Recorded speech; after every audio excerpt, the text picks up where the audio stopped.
Hello everyone, welcome back. I am a strong Brit. I am epic. This is the epic truth of the times. What if I told you that Pride and Prejudice, the greatest masterpiece of romantic literature, isn't actually a romance novel at all, but a book of logic? It turns out that the geniuses who crack codes, make scientific breakthroughs, or compose operas are utterly obsessed with this book. But why? Let's find out.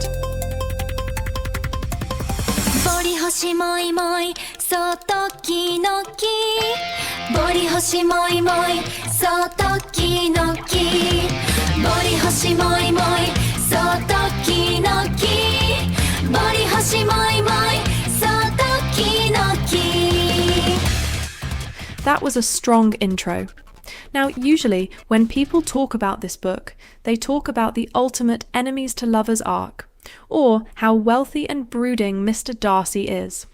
But today, we are taking a sharp turn into the cold world of logic, and I want to start with a literal, modern-day genius who has openly praised this book and has read it several times. Alma Deutscher. When an actual musical mastermind like Alma loves a book so much, you have to ask yourself, what is she seeing in it?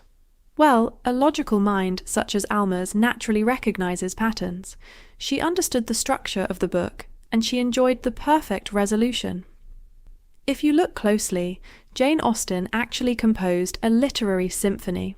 Pride and Prejudice behaves exactly like classical music. You have the exposition where the main themes are introduced. These are Elizabeth's wit and Darcy's pride. Then you get the development, where Austen introduces massive dissonance, like that disastrous first proposal scene where everything clashes. And finally, the recapitulation, where those themes come back together, but they've shifted into a harmonious key. For a musical genius, reading Austen feels like listening to Mozart. It's clean, it's flawless, and not a single word is wasted. But it's not just musical prodigies who love this book. Pride and Prejudice is a magnet for scientific and structural minds. Look at the legendary codebreakers of Bletchley Park during World War II, the mathematicians and cryptanalysts who cracked the Enigma code. They were notoriously obsessed with Austen. Why? Because cryptanalysis is all about looking at a chaotic surface, recognizing recurring hidden patterns, and decoding the true intent beneath the noise. That is exactly what Austen's dialogue is. When Mr. Darcy speaks, or even when Caroline Bingley speaks, there is the ciphertext and the plain text, what they say out loud versus the cold social and economic reality of what they actually mean. A mathematical brain thrives on decoding that subtext. Even modern applied mathematicians have gotten in on the action. There's a 2014 paper from researchers at the Polytechnic University of Milan, where researchers mapped out Elizabeth and Darcy's relationship using differential equations. They discovered that their love story perfectly mirrors what physics calls a saddle node bifurcation, a phenomenon where a complex system experiences a sudden, catastrophic shift from one stable state to another, based on compounding variables. Austen built a romantic algorithm so perfectly tuned that it satisfies the laws of physics.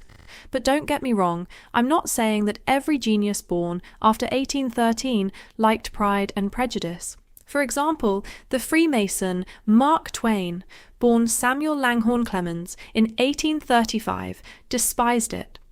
He even said that every time he read Pride and Prejudice, he wanted to, well, I don't want to say it. Don't look it up unless you're a metalhead. And if you are a metalhead, you may want to listen to the strong music at the end of this video. Okay. Now, let's take another look at why Alma Deutscher liked Pride and Prejudice. The thing is, Alma has taken on a fierce yet beautiful role in this world. She is the avenger of history's overlooked women. We saw this when the tragic story of Maria Anna Mozart, Mozart's brilliant but forgotten sister moved Alma so deeply that she went on to narrate an entire documentary about her. So it's easy to see why she connects so deeply with Jane Austen, who had to publish her masterpieces anonymously just because she was a lady. That kind of injustice resonates deeply with a mind like Alma's. If you haven't watched that documentary yet, you totally should. It's called Mozart's Sister. Let's end this celebration of human genius with a strong song about Pride and Prejudice. Well, it's actually just an excerpt, directed straight at Mr. Darcy.